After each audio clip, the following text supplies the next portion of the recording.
অনেক আশা করে একটা মাইক্রোফোন কিনেছিলাম, যে আমি ইউটিউবে বা ফেসবুকে ভিডিও করে একটু ফেমাস হব। কিন্তু সেই স্বপ্ন আর পূরণ হলো না। আমি ভিডিও ছাড়ছি, আমার ভিডিও ভাইরাল হচ্ছে না, কিছুই হচ্ছে না গো। বা ওয়াচ টাইমও বাড়ছে না, ফেসবুকে ভিউও হচ্ছে না। কি বলবো, বিরক্ত হয়ে গেছি। এই জন্যে আর ভিডিও করতে ইচ্ছা করে না গো। তাই আবারও একবার চেষ্টা করলাম। আমি একটা মাইক্রোফোন কিনেছিলাম, সেটা ওপেন করছি, দেখো।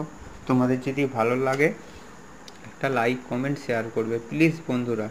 অনেক দিনের আশা। আমি ইউটিউবে বা ফেসবুকে বহুত ফেমাস হব, লোক আমাকে চিনবে, সবার কাছে যাব, আমি খুব আনন্দিত হব। বা কি বলবো, একটা নিজেকে গর্বিত মনে করব। আমাদের কেউ করে না গো যেটা আমি করছি বা করতে চাই, বা নিজেকে একটা সফল ব্যক্তি হিসেবে দেখতে চাই। সেটা আমার মনের ইচ্ছা। আমি নিজেকে কোনোদিন ফেলিওর মনে করি না গো, তবুও হয়ে যাচ্ছে।